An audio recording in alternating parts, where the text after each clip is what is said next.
Assalamualaikum warahmatullahi wabarakatuh. Saya Tegar Praga Pertama akan menjelaskan dari materi kelompok 4 yaitu eksploitasi keamanan. Saya akan memperkenalkan anggota kelompok kami. Yang pertama Azhara Nurul Hikmah, yang kedua Ferdiansa Gilang Permana, ketiga Firda Dinda, keempat Reza Haikis, kelima Rizky Toib Fadila, dan saya terakhir Tegar Praga Pertama. Apa itu eksploitasi keamanan? Eksploitasi keamanan adalah tindakan memanfaatkan kelemahan dan celah pada sistem, perangkat lunak atau jaringan untuk mendapatkan akses tanpa izin, mencuri data, mengubah sistem, atau menyebabkan kerusakan. Eksploitasi keamanan biasanya dilakukan dengan memanfaatkan bug, kesalahan konfigurasi, atau fitur yang tidak terlindungi dengan baik. Contohnya itu seperti termasuk penggunaan malware, serangan phishing, atau eksploitasi keamanan kerentanan dalam aplikasi web. Secara umum, tujuan dari eksploitasi keamanan bisa bermacam-macam, yaitu banyak pencurian data sensitif, ada sabotase sistem, atau bahkan hanya untuk membuktikan kelemahan keamanan tersebut. Maka penting banget buat selalu mengupdate sistem perangkat lunak agar terlihat tetap terlindungi dengan ancaman semacam ini.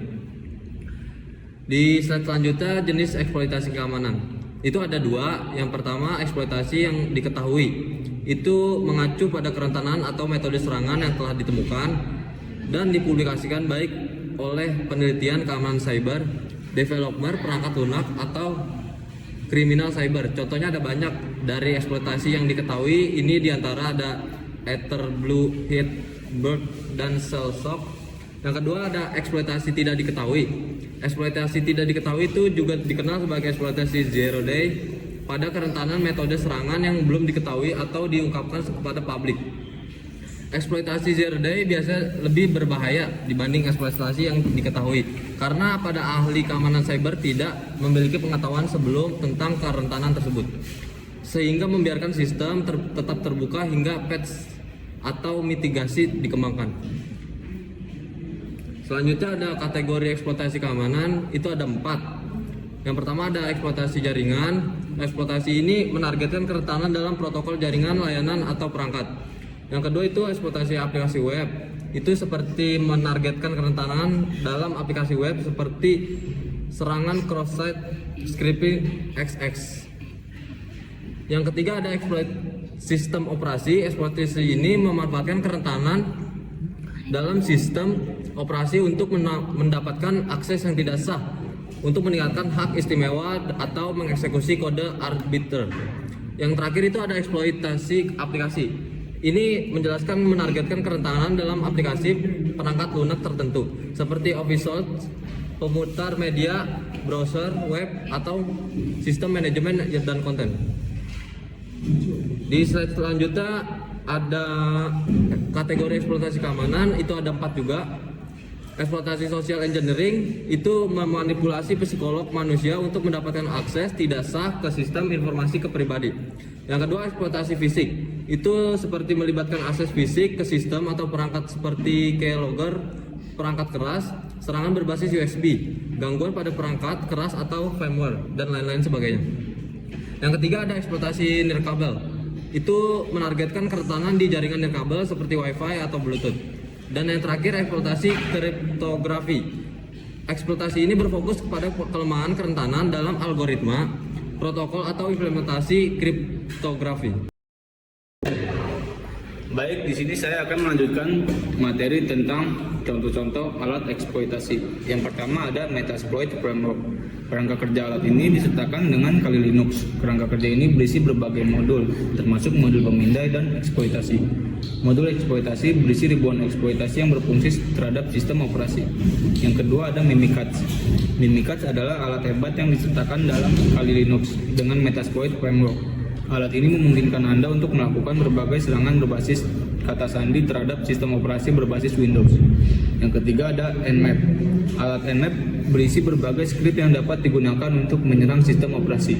Alat ini disertakan dengan Kali Linux dan memungkinkan Anda menggunakan skrip ini untuk mengidentifikasi keberadaan kerentanan yang memengaruhi OS dengan cepat.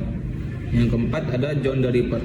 Ini adalah alat pembobol kata sandi yang disertakan dengan Kali Linux. Alat ini dapat digunakan untuk menyerang LM, NTLM, dan kata sandi lain yang telah dikumpulkan dari berbagai sistem operasi. Alat ini menerima berkas kata sandi dan melanjutkan upaya untuk membobol kata sandi apapun yang Anda berikan. Yang kelima ada hashcat. Ini adalah cracker kata sandi yang lebih canggih yang disertakan dengan Kali Linux dan dapat dikonfigurasi untuk menggunakan GPU komputer Anda jika Anda memiliki komputer yang kuat. Cracker kata sandi ini mendukung ratusan format dan merupakan salah satu alat yang paling disukai untuk memecahkan kata sandi oleh para peretas saat ini. Lalu ada dampak eksploitasi. Yang pertama ada pelanggaran data. Eksploitasi dapat menyebabkan akses tidak sah ke informasi biasa, semua basis data, rahasia, dan semua sistem berkas. Yang kedua ada kompromi sistem. Eksploitasi dapat membantu peretas dalam menguasai sistem sehingga mereka dapat memasang pintu belakang untuk akses berulang kali dalam pengaturan organisasi. Lalu ada invasi jaringan. Peretas dapat dengan mudah menyusup ke jaringan dan berpindah dari satu host ke host yang lain, menyalin file sensitif dan mencegah pengguna mengakses file tertentu. Yang keempat ada kerugian finansial.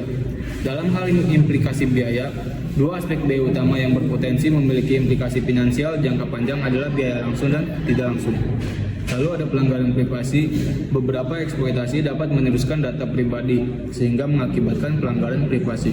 Lalu yang terakhir ada gangguan layanan. Eksploitasi dapat menyebabkan kegagalan fungsi sistem seperti kinerja lambat, macet, data rusak, dan aktivasi tidak biasa lainnya, sehingga menyulitkan organisasi untuk beroperasi atau melayani klien mereka. Lalu di sini ada materi tentang pencegahan eksploitasi. Hal yang harus kita lakukan untuk mencegah eksploitasi yang pertama itu adalah pembaruan perangkat lunak reguler. Virus dan malware dapat merusak sistem dan data, serta membuka pintu bagi para peretas untuk melakukan serangan pada jaringan. Keamanan yang lalu ada keamanan perangkat lunak dan jaringan. Bila aktivitas mencurigakan terdeteksi di jaringan, gunakan firewall untuk memfilter lalu lintas jaringan. Dan juga install aplikasi antivirus atau anti malware yang efektif untuk menghentikan aktivitas tersebut. Lalu ada pencadangan rutin. Anda dapat dengan mudah mengambil kembali data Anda dalam waktu singkat jika Anda membuat pencadangan data rutin dan memastikan data tersebut disimpan dengan aman. Lalu ada pemindaian kerentanan. Seperti yang dinyatakan sebelumnya, lakukan penilaian kerentanan secara berkala dan terapkan perbaikan virtual jika perbaikan sebenarnya tidak dapat segera dilakukan. Lalu ada perlindungan titik akhir. Perkuat penegakan melalui larangan terhadap perangkat lunak dan program lain yang tidak diinginkan dan tidak dikenal agar tidak berjalan, serta gunakan pembaruan rutin program perangkat lunak antivirus dan anti malware. Lalu ada enkripsi data. Amankan dan lindungi informasi penting dan ambil tindakan ketat untuk sistem manajemen kunci. Lalu yang terakhir ada pelatihan pengguna dan keamanan. Untuk meningkatkan tingkat kesadaran di antara pengguna, adakan seminar keamanan tahunan untuk semua karyawan. Dan misalnya lakukan latihan palsu atau serangan dengan email phishing. Etika dan legalitas eksploitasi. Etika dalam eksploitasi keamanan harus dilakukan dengan tanggung jawab semata-mata untuk pembelajaran atau meningkatkan sistem tanpa merugikan pihak lain. Privasi pengguna wajib dihormati dengan menjaga kerahasiaan data pribadi dan menghindari akses tanpa izin, karena hal ini merupakan pelanggaran etika. Selain itu, tindakan seperti peretasan atau penyebaran malware yang bertujuan merusak atau mengambil keuntungan secara ilegal bertentangan dengan prinsip etika dan harus dihindari sepenuhnya. Lalu ada legalitas. Legalitas dalam eksploitasi keamanan di Indonesia diatur oleh Undang-Undang Informasi dan Transaksi Elektronik atau UU ITE dan Undang-Undang Perlindungan Data Pribadi atau UU PDP. Berdasarkan pasal 31 UU ITE, aktivitas penyadapan atau intersepsi data elektronik tanpa izin dilarang, kecuali dalam konteks penegakan hukum yang sesuai aturan. UU PDP juga melarang pengumpulan, penggunaan, atau penyebaran data pribadi tanpa persetujuan pemiliknya. Pelanggaran terhadap ketentuan ini dapat dikenai sanksi pidana berupa denda atau hukuman penjara, tergantung pada tingkat pelanggarannya. Berikut adalah tampilan video studi kasus mengenai materi eksploitasi keamanan. Hampir di semua video saya selalu ingatin ke kalian untuk jangan klik link atau URL sembarangan. Kenapa? Nah, alasannya saya akan bahas di video ini. Di video ini saya akan tunjukin ke kalian apa saja yang bisa dilakukan hacker hanya dengan menggunakan URL.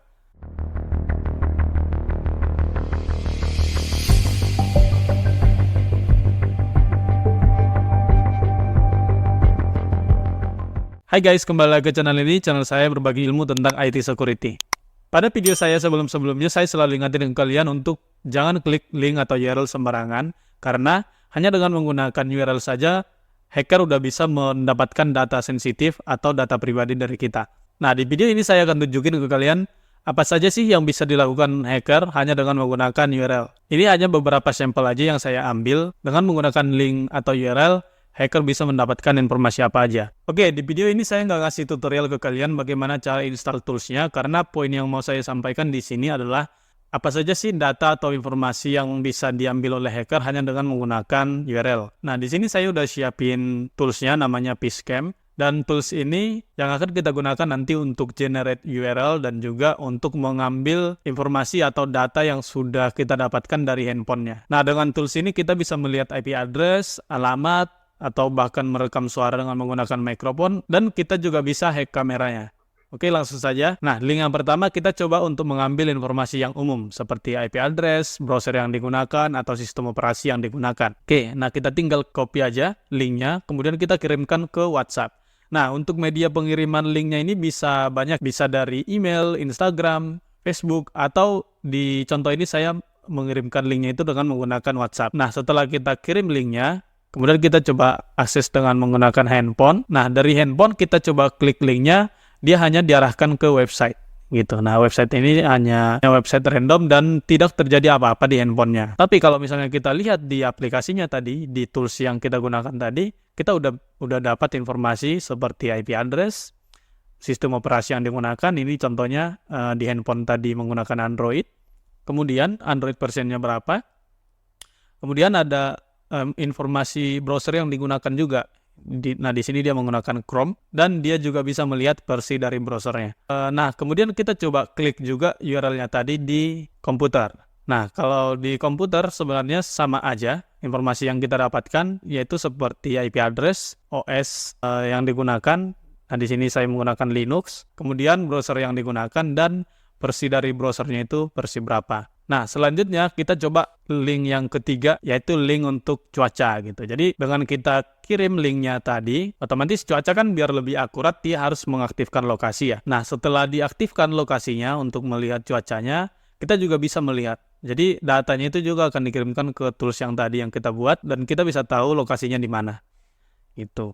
Nah, ini jadi dia akan dikasih link untuk Google Map, tapi memang untuk lokasinya masih belum terlalu efektif ya, belum terlalu akurat kalau saya lihat. Nah, 3 link tadi fungsinya adalah untuk mengambil informasi dari kita gitu. Nah, ada satu lagi link yang akan saya contohkan di sini, yaitu link untuk hack kamera. Nah, di sini coba kita copy linknya, kemudian kita kirimkan ke WhatsApp.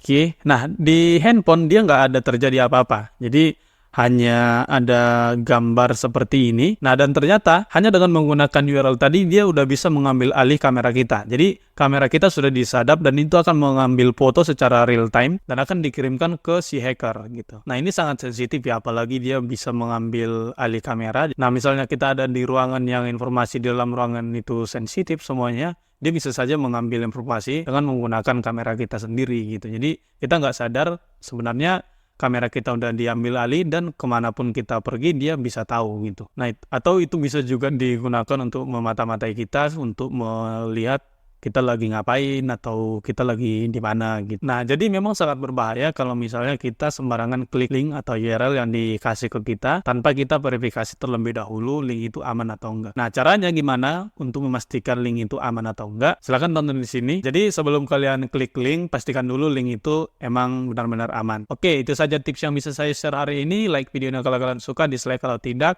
dan komen di bawah kalau misalnya kalian pengen saya bahas apa lagi di video selanjutnya. Dan tenang aja kalau kalian ada pertanyaan, silahkan di komen di bawah dan saya pasti akan jawab. Dan semoga dengan video ini kalian semakin teredukasi dan semakin aman. Oke, itu saja. Stay safe dan stay secure.